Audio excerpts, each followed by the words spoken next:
Hey guys, DireRaven here, welcome back to my channel.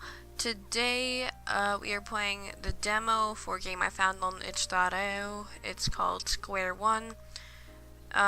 It's about, I think, these two girls. One of them's suicidal, one of them saves the other, I think. I'm not sure, and then they fall in love or something like that. But, I'm probably going to relate to a few things in this game based on what the warnings were. I probably shouldn't be playing, but I'm going to anyways. So let's go. Sorry if you see that black line on the side of the screen. That's just me turning my volume up in case this game has sounds. Speaking of which, let me check. Oh, okay. We're good. Start. I don't think I'll ever get used to the metro. The grating and whirring of the trains, the mixed scents of cigarettes, sweat, and 30 different types of perfume. Most of all, I don't think I'll ever get used to the people. No one looks at one another, no one talks either, save for the occasional phone call. Faceless figures shuffle in and out of the trains, always needing to be somewhere and always needing to be there before me. Also, did I say figures wrong? I think I forgot to pronounce the G. At first, I thought it was a very exciting place. Now, I think it's a very lonely place. How can a place be filled with so many people and feel so empty? I'm late coming home, and the rush has halfway subsided. It's nice, at least, to be able to walk without brushing on familiar shoulders. My bags feel kinda heavy in my hand. I switch them over to my left, hoping to alleviate the strain. It helps a little, I suppose. I make a silent prayer to whoever's listening. Please let me get a seat so I can set these down. Time passes at a snail's pace when you're waiting for the train. It's a universal truth. Not knowing what else to do, I glance around the station. The crowd has thinned enough that I can pick out individual people for once. Near the bench, there's a tall woman in khakis trying to soothe her crying boy. Maybe he's scared of trains? To my left, I see a few different people, none of whom really stand out. To my right, a gray-haired man is doing what looks like a crossword puzzle, completely ignoring everyone around him. I get the impression that he's been taking the metro for so long that he doesn't even need to read the signs. Near the old man, an attractive couple are holding hands while waiting for the train. It's both adorable and disgustingly cheesy at the same time. I shift my bags back to my right hand. Come on, come on, come on. I can't help but tap my fingers against my leg impatiently. When I glance back around, I notice something out of place. A strange figure is standing motionlessly at the edge of the platform. It looks like a girl, but I can't really see her face. The toes of her chic black boots are lined up perfectly with the edge of the yellow line. Is she crazy? Why would she stand there? That's pretty dangerous. I feel compelled to examine her closer. Not wanting to invade her personal space, I do my best to approach casually. Now that I'm somewhat next to her, I can see her face more clearly. I'm a bit envious of her hair. I gave up trying to curl my pin-straight locks a while ago. Every muscle in her body is tense. Her eyes are focused firmly on the ground, so all I can see are her long, damp eyelashes. I inch closer. I have no idea why, but I do. She doesn't appear to notice me. I watch, quickly becoming worried, as she lifts up her left foot for a second before putting it back down again. This feels wrong. My gut twists in a nervous way the longer I look at her. Now arriving, please stand behind the yellow line until the train has come to a complete stop. I'm so focused on the girl that the recorded voice startles me. A revelation flashes through my mind as I see the train come into distant view. Oh shit, please tell me she isn't going to jump. I turn toward her, my alarm growing as she balls her fist and lifts her foot again. I have no time to think and no reason to get involved, but I do it anyway. No, don't. I dash to her side, yanking her left arm and pulling her backward forcefully. She is so shocked that she doesn't make any immediate effort to resist me. We topple over haphazardly, landing on the stone floor. My groceries crunch under us painfully. The chips must be smashed for sure, but it's stupid to worry about that right now. Our bodies are touching awkwardly, and I notice the faint aroma of vanilla and bergamot. Before I try to stand up, the girl glares at me accusingly between heavy pants. Her gaze feels like violet fire, but her face is wet with tears. Whoa, her eyes are purple. Really purple. Are those contacts? Only now do I remember that I'm still grabbing onto her thin arm. She seems to realize it too, because she rips it free of my grasp and stands up quick as lightning. Why? Why did you stop me? The girl's voice is both indignant and mournful at the same time. Ugh. Okay. Her body wilts like a flower, her silky hair falling forward as she looks down with intense despair. I'm not sure how to answer her question. Did I stop her because I cared? Was it just an impulse? Maybe I just didn't want to see someone die. I don't know. She doesn't wait for me to speak. More fresh tears well up in her eyes before she turns and runs away from me. Wait! My calls are in vain. She doesn't even miss a step, quickly disappearing out of my view. A few people are staring at me with shock and confusion. I suppose that to them it looks like I just assaulted a stranger for no reason. As I right myself and stand back up, I realize that the train doors have already closed. You've gotta be kidding. The train starts to pull away, and I resign myself to picking up the remains of my bags. After a moment, I notice it. A smartphone in a silver case is lying on the ground. Without a doubt, this must be hers. I guess it fell out of her jacket pocket. I bend down to pick it up, and my hip twinges painfully. This day is getting better by the minute. With my bags in one hand, I use the other hand to click the button on the phone. I don't know what I'm hoping for. A name, maybe? It doesn't matter in the end because the phone is locked with a passcode. There's no name on the lock screen either.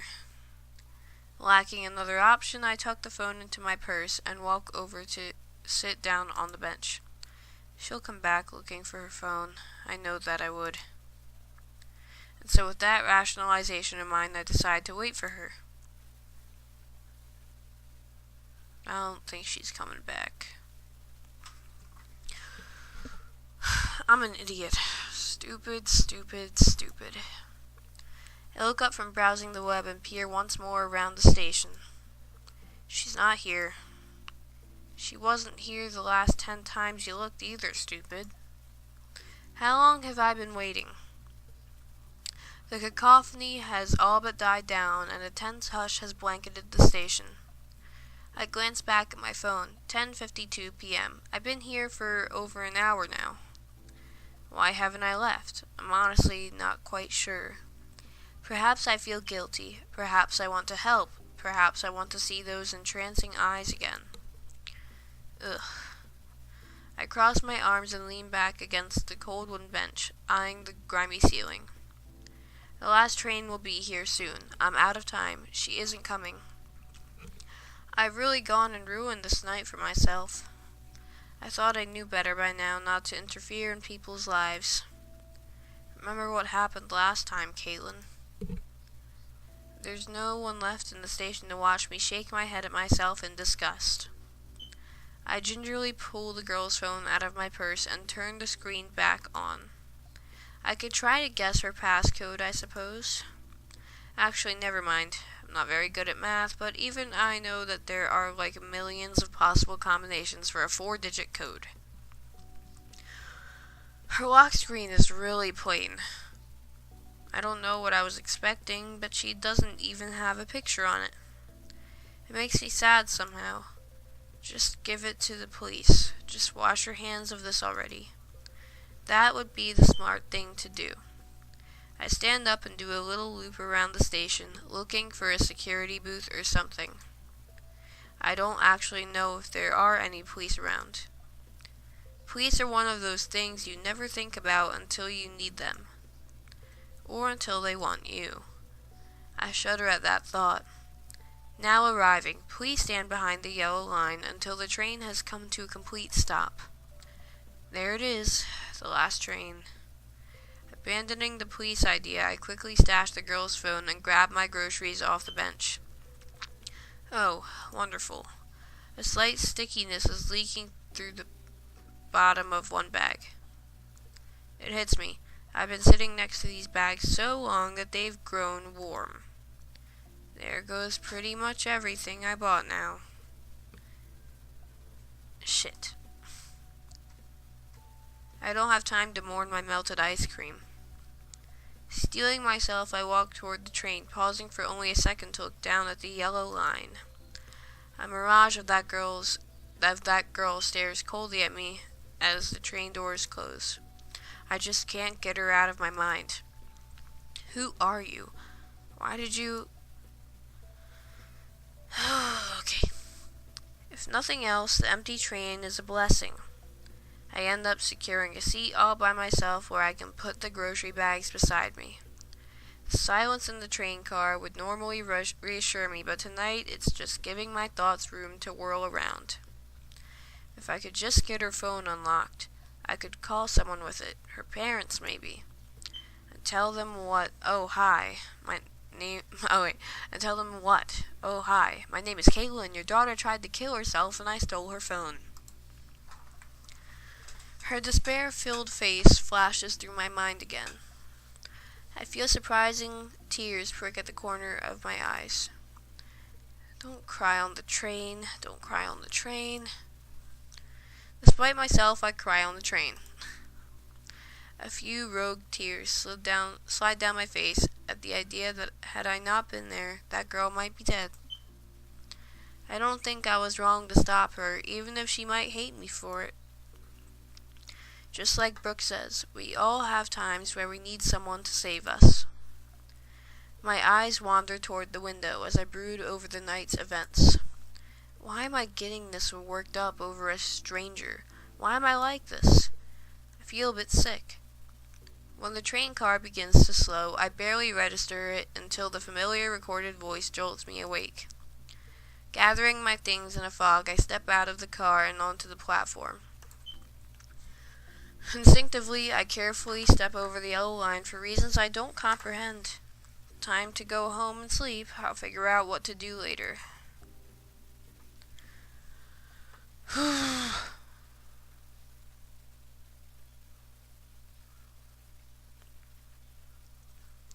The dorm is eerily still at this time of night, and I almost feel like a burglar when I sneak into my room.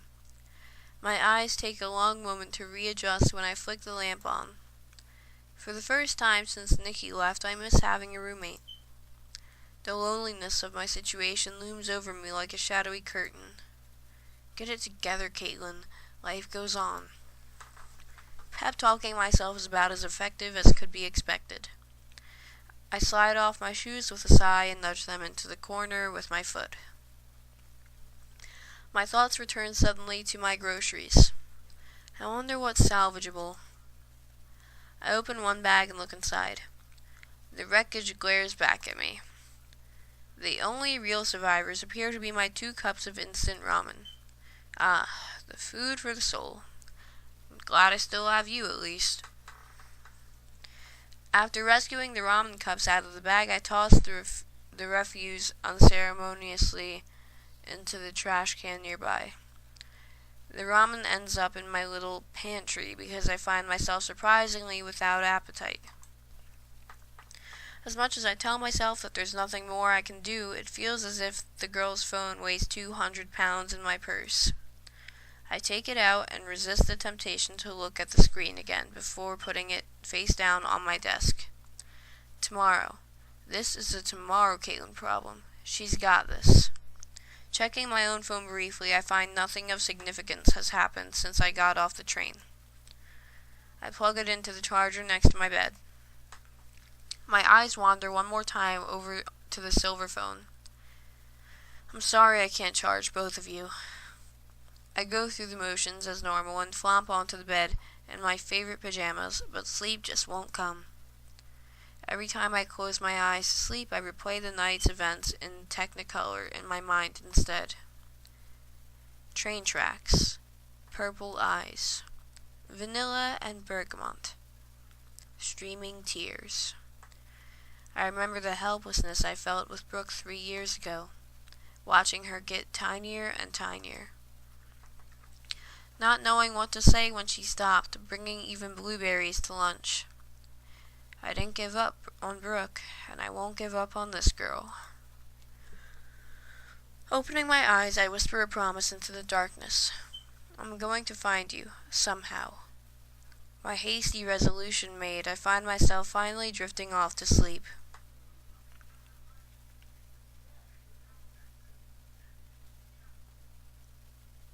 Sometime later, I'm jolted awake by a non-existent threat. It's still dark. I don't know how long I was asleep, but it can't have been enough. I feel heavy and disoriented. Was I dreaming? I don't remember. Great. Shaking off my sleepiness enough to get my bearings, I fumble around near the bed until my hands find a familiar object, my phone. I click the lock screen only to cringe reflexively when the screen light blinds me temporarily. What time is it? The clock shines back at me. 1:21 a.m. Ugh. The reasonable part of my body wants to go back to bed, but I'm restless. The room feels lonelier than usual tonight. What am I supposed to do this late, though? I would call Brooke, but she'd sleep through a fire alarm. Suddenly an idea pops into my brain. I know who to call. Andrew. Oh, I have a friend named Andrew. That's cool. We haven't talked in a while anyway, and he's a super night owl. He'll be awake for sure. I flick through my favorites list and tap Andrew Bryant. It only rings one time before a smarmy voice resonates in my ear. Oh, look who it is. Is this some kind of interstate booty call? You're shameless. That wasn't a no. No, this isn't a booty call. Shame. Bye then. Damn this guy for being both charming and infuriating at the same time. I miss him. You're not gonna hang up on me. Nah, I guess I have some time. What are you doing awake at this godforsaken hour? I giggle a little to myself at the absurdity of Andrew worrying about my sleep schedule. Andrew, the guy who is often still awake when the sun comes up. Hey, me and this Andrew would get along well.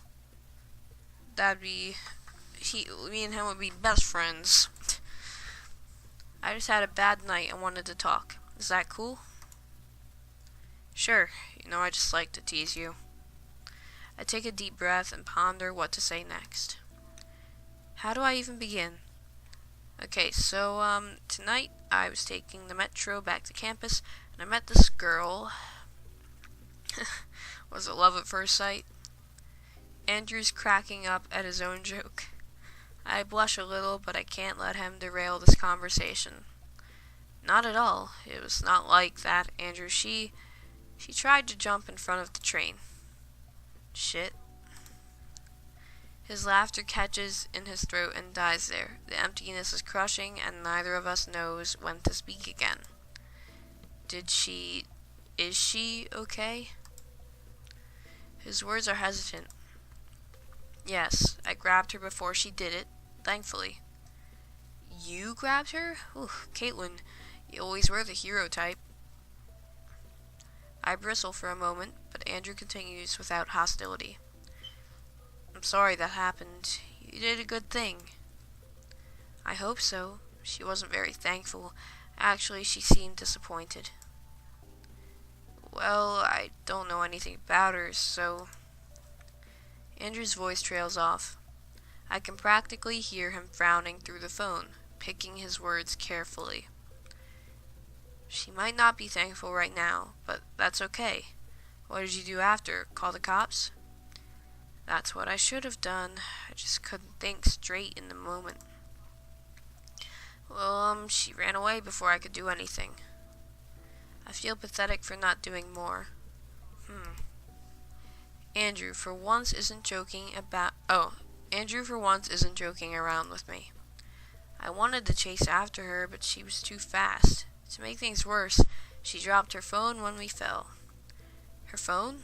What did you do with it? At first I waited to see if she'd come back, but she didn't. Then the last train came and I didn't know what else to do. You took it home, didn't you? He finishes my sentence with a knowing tone. I shake my head sheepishly, even though I know he can't see it. I did. I thought that maybe I could use it to find her. It's locked, though, and her name isn't on the lock screen or anything.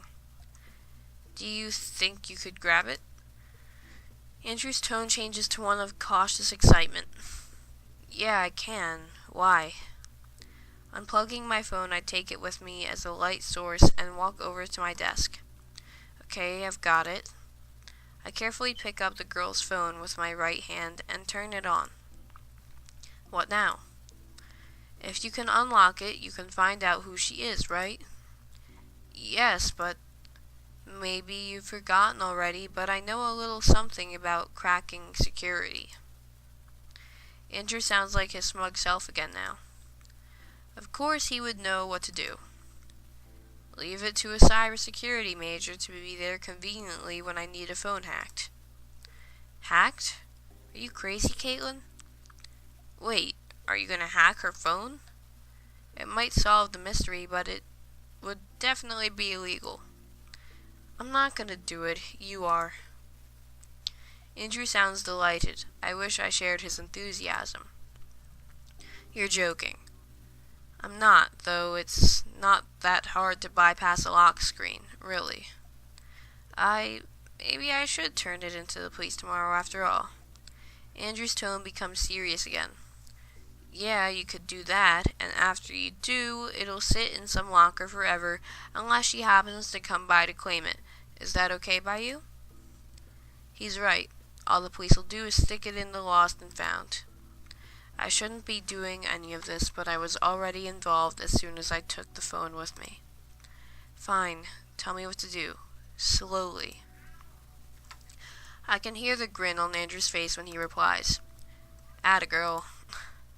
For what feels like an eternity, I cradle the phone against my shoulder and follow Andrew's instructions. I plug the girl's phone into my computer, following a long list of nonsensical steps under his careful guidance. It isn't as bad as expected, although he makes sure to tease me for my lack of computer savvy the whole way. Okay, that's it. Now reboot it, and the lock screen should be beautifully passcode free. Andrew's smug satisfaction is almost cat-like. I hope this works. Shit, I hope she doesn't hate me for this. The screen finally flashes back on, playing a little jingle along with the Horizon logo. After a moment, I see her plain old lock screen. It says, swipe to unlock now. It's hard to constrain my feelings of anxious delight. So friggin' do it. Do you get cold feet or something? Holding my breath, I swipe my index finger across the screen. A clicking sound plays and the display changes to reveal the home screen. Her background, much unlike the dreary lock screen, is a breathtakingly beautiful picture of a night sky filled with pink shimmers. Whoa, it worked. I'm impressed at our handiwork. Most of the credit goes to Andrew, of course, but I'm proud nonetheless. Of course it worked. I told you it wasn't that hard. I can almost envision Andrew crossing his arms in cocky triumph. You were right, so, Frozen in place with my forefinger poised above the screen, I find myself stuck on what to do next. What now? I mean, what should I do? You are such a goof. Check her face box or something. Sorry, Andrew? For some reason, I feel like it'd be wrong to just start digging through all of her private information, with him on the line especially. Is it okay if I let you go? Not that I'm trying to get rid of you, but it just feels better to try to keep her stuff private. Please don't be offended. Instead of sounding offended, Andrew's tone softens.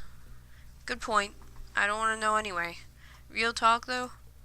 Sure. I just feel like I should warn you. First, I'm not involved. Second, he clears his throat and pauses for a while as if gathering his thoughts. I know I don't get a say in what you do with your life anymore. His words sound slightly pained.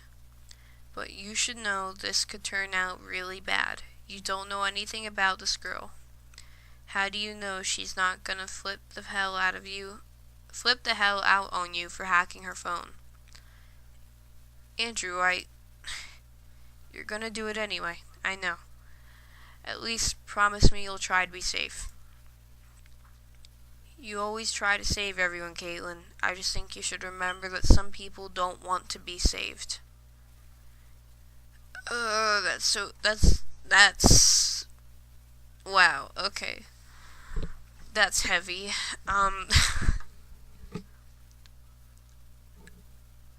gonna keep playing, yeah. I get it. Sorry for worrying you. I'm not gonna do something stupid like meet her in a back alley or something. What if she doesn't want anything to do with me after I give this back? I heave a deep sigh at the thought. If she takes her phone back and I never see her again, I won't stalk her or anything weird like that, okay? I'll let it go, but I have to try. Okay, holding you to it. Andrew seems a bit relieved. Night then. Thanks again. Good night. The line goes dead without another word, and I can't help but feel a little melancholy. Even though Andrew and I mutually broke up, I get the feeling that he's still upset with me.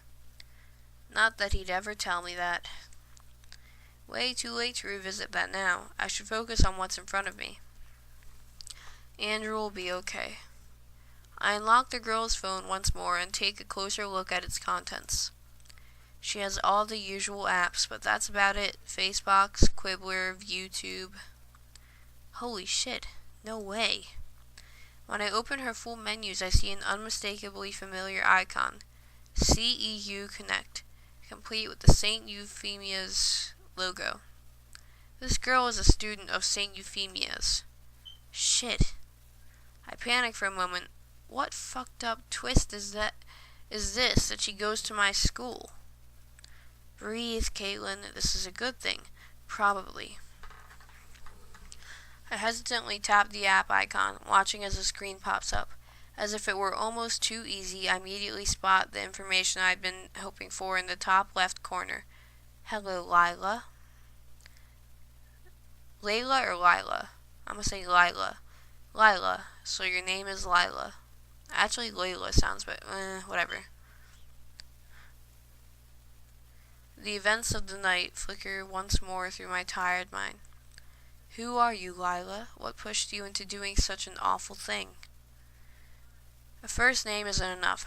I need her last name, too. Intent on solving the mystery, I explore the app, hoping that her full name will be displayed somewhere. After a few moments, I find my answer in the form of her class schedule. Lila Madani. She's a junior, older than me, then. She's not in any of my classes, but I wasn't expecting that. That'd be a real stretch. I closed the app with a relieved sigh, the first step of my mission completed. Now what? I'm no expert at this kind of thing. I guess I'll just have to look for her on campus tomorrow. Yeah, campus is good. Lots of people, just in case.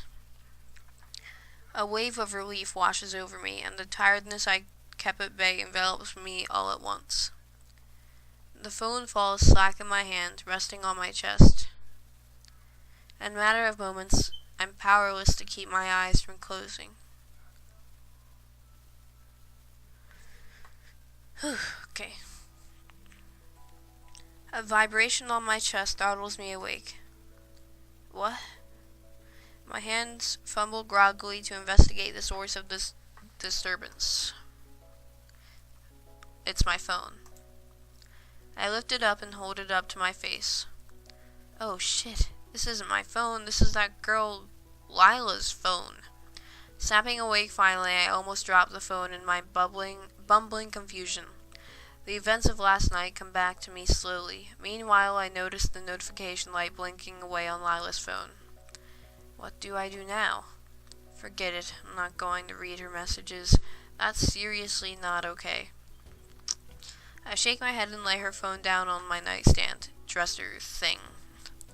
But another long moment passes and I pick the phone back up. Fuck it. I'm gonna read just the one. Maybe it's important. I make excuses to myself to excuse my unhealthy curiosity as I unlock the screen and open her Quibbler. I resist the urge to scroll down her contact list, instead focusing on the conversation with new messages. What I find is bizarre to say the least. Shrosha? Shrayosha? I'm gonna say Shrayosha. What kind of name is that? Reading the chat history is even weirder. You can't ignore me. I don't want to have to get involved. Remember what happens if you don't follow our laws. Heard from your mother what happened yesterday. Answer me. A chilly feeling trickles through me as I finish reading. Who the hell is this guy? A stalker? No, he seems to know her mother. Brother? Boyfriend? Also, what's this stuff about following our laws? This makes absolutely no sense to me. I don't understand, but it feels like I've stumbled across something quite terrifying. For once in your life, Caitlin, leave it be. It takes me incredible force of will to put her phone back down, but I sense that prying any more would show me things I wasn't ready to know. It only hits me a moment later that it's already almost 10 a.m. Shit, I've already missed pre-calc. What a tragedy. At least that means I have no reason to hurry. Horticulture 2 isn't until 2 p.m. I'd never miss that class. Rubbing what's left of my sleepiness out of my eyes, I glance around the room. I put Lila's phone on the charger and sift through my dresser for something to wear. Eventually, I make myself presentable. On a normal day, I would flat iron my hair and put on some actual makeup before class, but I have too much on my mind to waste the time. Right as I'm about to walk out the door, though, I realize I've forgotten something important. Oops, my violets. I quickly rush over and I inspect the African violets. They're looking a little droopy. Sure enough, they have no water. I'm so sorry, sweeties. Please forgive me. I sift through my supplies and grab the jug of purified water, using it to refill the water wells. Drink up, little guys. You'll feel better soon. With that taken care of, I do one last mental checklist of what I need.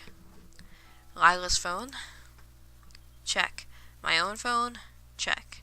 Student ID? Check. Balls of steel? Not exactly. I'm a bit terrified of what's going to happen when I meet her. I'm doing this no matter what. I've already come this far. I inhale deeply, opening the door into the hallway with a shaking hand. The sunlight greets me harshly once I make it outside, and in that moment, I'm painfully aware of how little sleep I got last night. The grounds are quiet. They normally are in the morning. I sneak Lila's phone out of my purse and start to form a plan of action. For all of my enthusiasm, I'm not entirely sure where to start. Would just asking around be suspicious? Probably. Do I have any other option? Not that I can think of. Lila is a junior. That means that I should probably ask other juniors. Oh. That's easier said than done, truthfully. It's not like people will just have signs over their heads saying, I'm a junior. I suppose I could check her class schedule again and see if she has any classes today. Let's see. On Thursdays, physics? She's taking physics? Youch, I'd die in that class. Lila has physics starting at 10:30 and ending at 12 today. How lucky. I wonder if she'll even be there. Considering what she was about to do, I shake the dark thought from my mind. I have to hope so. Let me save real quick.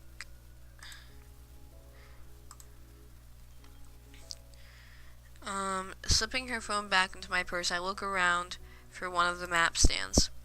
I shouldn't have too much trouble finding her classroom. It's only 10:10 right now. If I hurry, I might find her before class starts.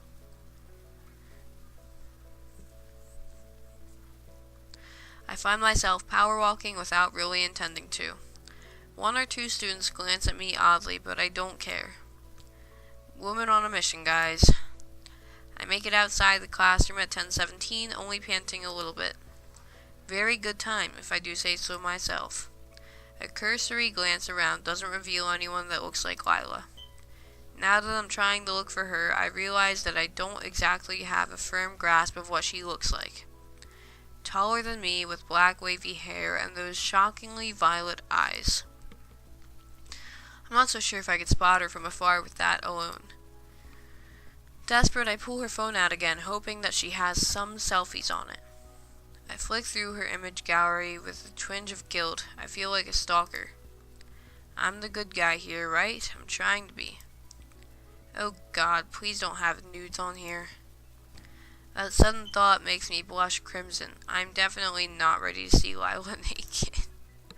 Oh my God. Bizarrely, she doesn't have any pictures of herself whatsoever, let alone nudes. Nothing. Not a single selfie or anything. What the hell? What kind of girl doesn't even take selfies?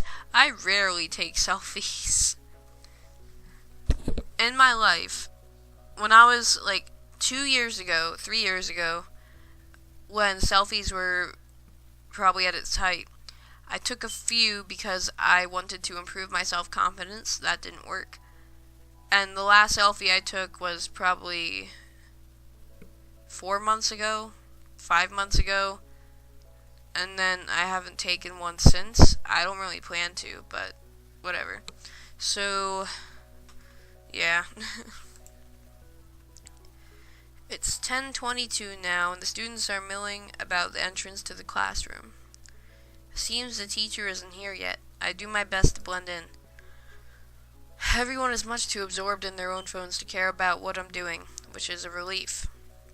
I keep flicking through her images, hoping to find something in her older pictures. Most of them are pictures of notes and textbook pages. Lila must be an extremely studious person.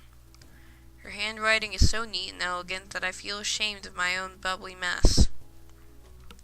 Besides the notes, there are a few pictures of around the school. The rest all seem to be of space. Actually, you know what? There are a shit ton of pictures of space on here. I keep scrolling past lots of different planets, galaxies, and even complicated charts and diagrams that I don't understand. I get it now. Based on her class schedule in these pictures, I'm willing to bet she's an astronomy major. I take a moment of joy in the secret knowledge, giggling to myself. Somehow I feel like I'm getting to know her through her phone. Sounds a bit stalkerish, but great. I'm so absorbed in looking through her phone that I don't notice someone has walked up close behind me. Oh no. I only realize what's happening when I hear a soft gasp and the thud of a book hitting the ground. I wasn't stalking you through your phone. No. Whipping around to face the person behind me, I meet a pair of familiar violet eyes. Dumbfounded, I don't even try to lock the phone or put it away. The color drains out of my face as I realize what situation I'm in. I finally found Lila, and she's been watching me look through her phone, giggling like a fucking creep. Fantastic. I'm just imagining that situation. You find someone's phone, and then you get all their information so that you can return the phone to them. You're standing there waiting for them. You're just looking through their phone and giggling at the phone. And then they walk up behind you. My God, that would be... I would die. I probably wouldn't look through the person's phone. I would just put it in a lost and found or throw it away, to be honest. What are you doing? Lila's voice is quiet but indignant, with her disgust plain in her tone. Shit, I'm at a loss for words again. The only thing I can think to utter is highly cliche. This isn't what it looks like. God, Caitlin, even I don't believe you. What I mean is, you dropped your phone at the metro, and I was worried about you, and I wanted to make sure you were okay, but I didn't know how, so I used your phone to find you, but I promise I don't have any bad intentions, really. Stop talking, just stop. Lila shakes her head, continuing to pierce me with that awful glare. Tears well up in my eyes. Now is not the time to cry, Caitlin.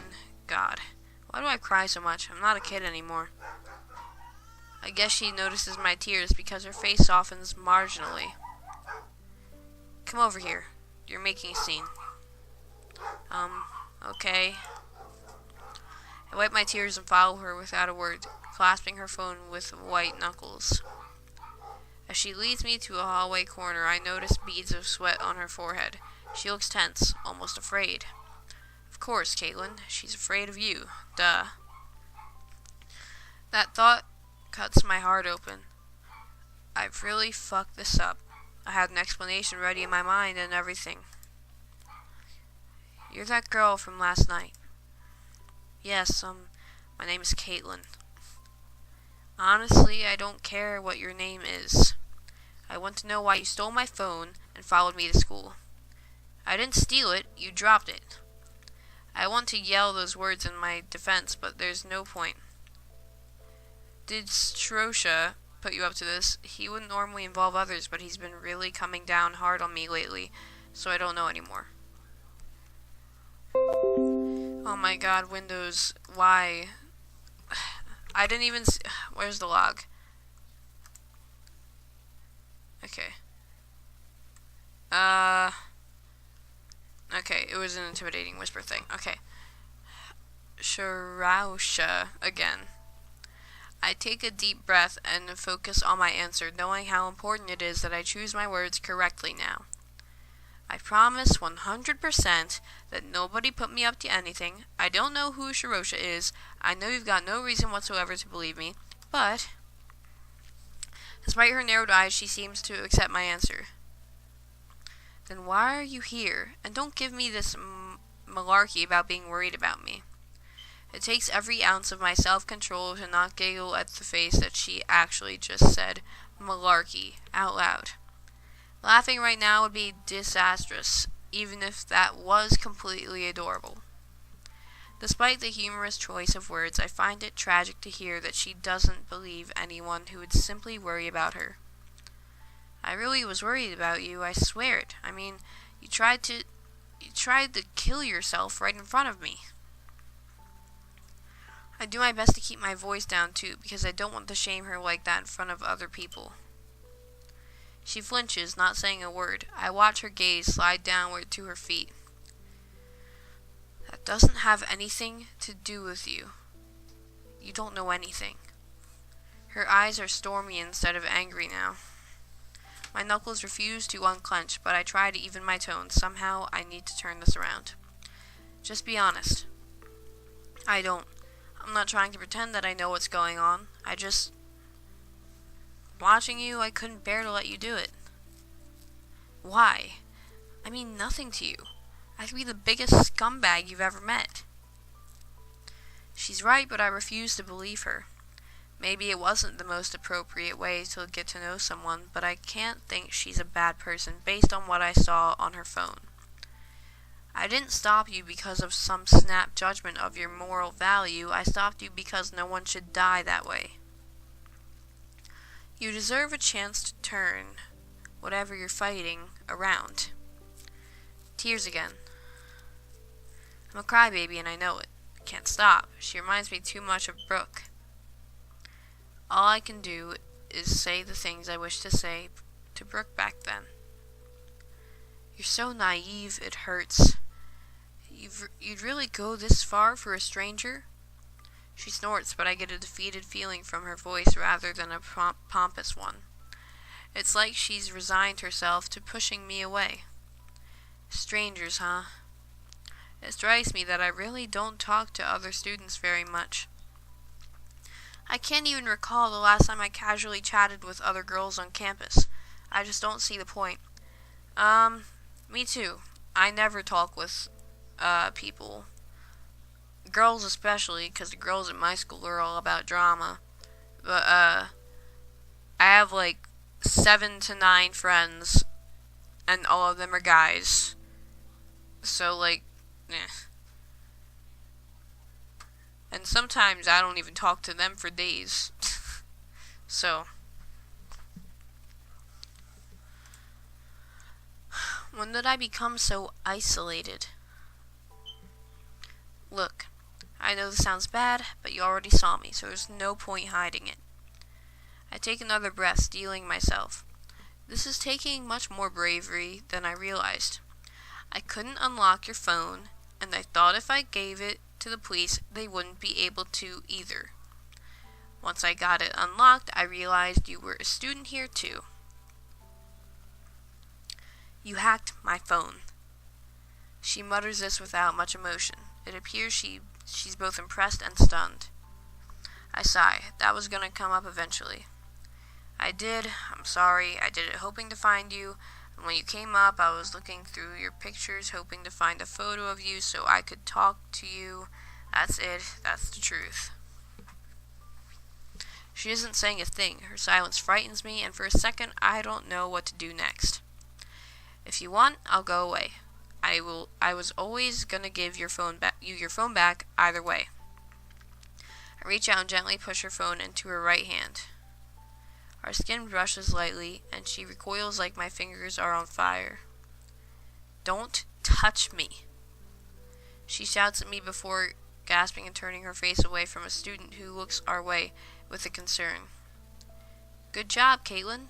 You're really winning her over. You truly don't know anything, do you? I wish I knew what to say to make her trust me. I just shake my head. I get the feeling I should let her talk. How long is this demo? Because I thought it was going to be around 40 minutes. It's almost 50. I'm just going to keep going. You know, we're doing this entire demo. I just shake my head. I get the feeling I should let her talk. I believe you. Don't know why, but I do. I forgive you for hacking my phone. That's it. I'm not going to repay you for being my hero or anything like that, okay? Okay, this is a little better. Oof. I didn't want anything from you. I was just hoping. So you do want something. Typical. She cuts me off icily.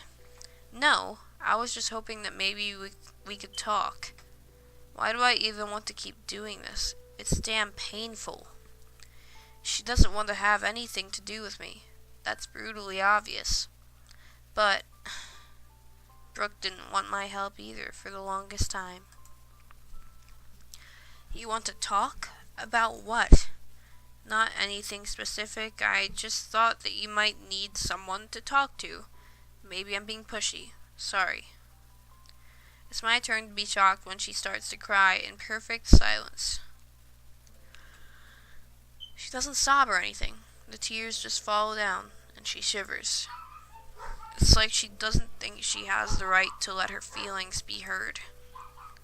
Why are you being so nice? I was cruel to you. You don't even know me. She chokes on her words a little. I shift my weight uncomfortably, painfully aware of how close we are. The scent of her tears is mixed with that same familiar aroma of vanilla and bergamot. Did I say vanilla? Vanilla, not vanilla. Must be her perfume. Students passing by occasionally give us side glances, but no one says anything. Perhaps they just can't be bothered, or maybe Lila really is as disliked as she implies. You have every right to not trust me. I mean, truthfully, I even kind of felt like a creeper. I asked myself, why am I doing this? It's cheesy, but you remind me of someone I care a lot about. Someone who also went through some really rough times. She didn't want to talk about it, and she didn't want my help until things got really bad. And now I'm pouring my heart out into the middle of a hallway. The words are just flowing out like I'm powerless to stop them. Lila is watching me closely, listening with a guarded gaze.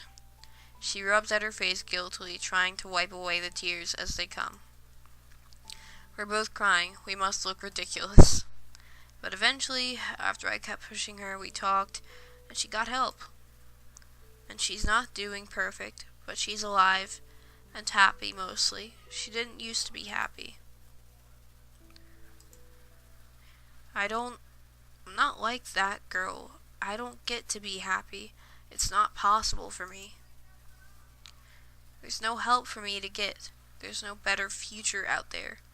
You should pick someone else to save. Oh my god. The feelings that I'm not expressing right now. Basically this game makes me really sad. 'Cause I relate to Lila, I guess. So, it's kinda sad for me. Okay. She mumbles the last sentence, like she already regrets saying it. Hearing her defeated confession is like a punch in the gut, but it reaffirms my stubborn resolution. That's not true. My heated voice is too loud, and I know it when Lila glances nervously around. I lower my voice again before continuing. Sorry, I just don't believe that. People can change. I'm not saying we can turn you into a ray of sunshine with 5 easy steps. I try to lighten the heavy mood with a joke. The corners of Lila's mouth turn up in a half smile, so I take that as a success. Yay. Lila lets out an incredibly deep sigh, but she doesn't argue with me. You're too nice for your own good. You might even be delusional. She sighs again and wipes her tears, only halfway looking at me. I don't have friends. I don't hate people. The look on her face is undecipherable. People like me are dangerous. You know that if you talk to me, bad things could happen. Maybe she's been bullied. She seems to think she's some sort of pariah. That's a risk I'm willing to take. I'm hoping my smile doesn't look fake. It's true, I don't care much about what people think. I never have. The look on Lila's face is cautiously happy for the first time. I don't know what to say to that. Her simple honesty after the whole ordeal makes me laugh. She looks hurt at first, but she realizes after a moment that I'm not mocking her. I'm no expert at this either. I think this is the part where you give me your quibbler. To my surprise, she lets out a tiny giggle. It's barely a whisper, but it's definitely a laugh, all the same. You didn't already steal my info? You're a lame hacker. I'm not actually a hacker at all. She must be able to understand how sheepish I look and feel right now. No. Okay. Don't expect much, alright? I'm no good at this.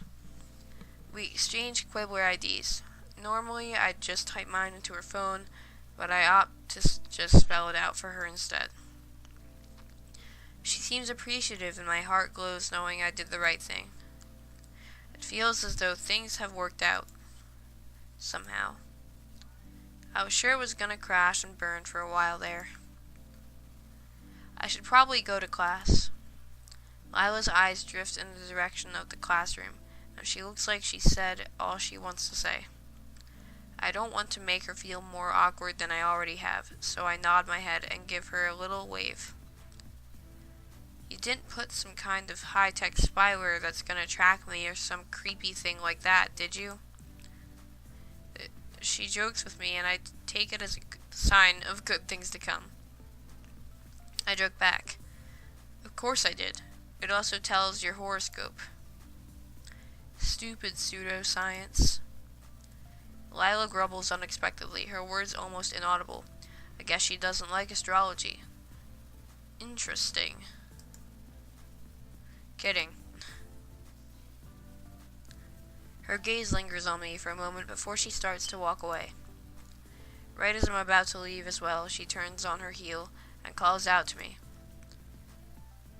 Nice to meet you. I feel a stupid grin spread across my face. Nice to meet you too. Aww, they both like each other. That's great. She flushes red again and dashes into the classroom. My heartbeat flutters just the teeniest bit. She's kind of cute. Is that it? Yeah, it's the beta demo. This ends the beta demo for Square One. Thanks for playing. The game is still in the works and things might change. But don't worry, the full version of Square One will be free for anyone to download. Yay! Thank you for your support, and we look forward to presenting you the full game to enjoy. Sincerely, Azura, founder of Patchwork Princess. Oh yeah, that's where I found this game. I found this game on Twitter, actually. Because I was looking around for games, and I saw this. And I was just like, it looks cool. I feel kind of awkward playing romance games, especially for a public community, for anyone to see. But I was just like, why not give it a try? And this game wasn't that romantic, but I liked it. I'm probably gonna play more games like this. I mean, I wish I could have had choices in certain events. Not specifically any event, but just like, I think I should have had choices. Cause this game, it's a visual novel, but like, I just want choices in certain things. Like, I don't know if there's gonna be choices in the full game, or different endings based on what you choose, because obviously I didn't make any choices in this game. But, there's all the credits. I don't think I can skip them. But, so far, if this is this is the beta demo, I'm gonna give this game, for now, probably 7 out of 10. I didn't really get a lot of Lila's personality, which kind of bugged me. I mean, obviously, you could see she was, like, depressed and such, but, like, other than that, I couldn't really think of any, like, there's a word I want to say, but character traits that are obvious about her. Like, I don't know any character traits that are obvious about her. She's surely mysterious, but I don't really know what else to call her. On the other hand, the character you're playing as, what's her name again? Caitlin. You get a lot of character traits about her, which I liked. Andrew, I liked the Andrew character, although I didn't see him. I could tell I would like his personality if I saw him more in this game. But yeah, so I'm gonna leave this as a 7 out of 10 for now. I'm not in any place to rate games, but I guess this one, I'm just gonna rate games now. I'm a game reviewer now, guys. But also this game, it kind of left me feeling sad, because of course I relate to Lila's depression and I guess deeper emotions that she felt, which I don't know if my friends know about that, but well, if you want to try and play the demo yourself, the link will be in the description. I don't know when the full release will be out, but hope it'll be out soon. Maybe I'll make a series out of it if it comes out soon. I'll try. I think I followed the creator of this. Yeah, just in case a full release comes out soon. So, yeah. This, I think, will be my longest YouTube video so far. So, if you've reached this point, thank you for watching. But, if you want to see more of this content, you can press the like button. If you want to subscribe my channel or not, I don't care. Press the red subscribe button. If you want to get notified whenever I post a video, you can press the bell button next to the subscribe button. Then you get notifications whenever I post a video. It's great. But, yeah, guys.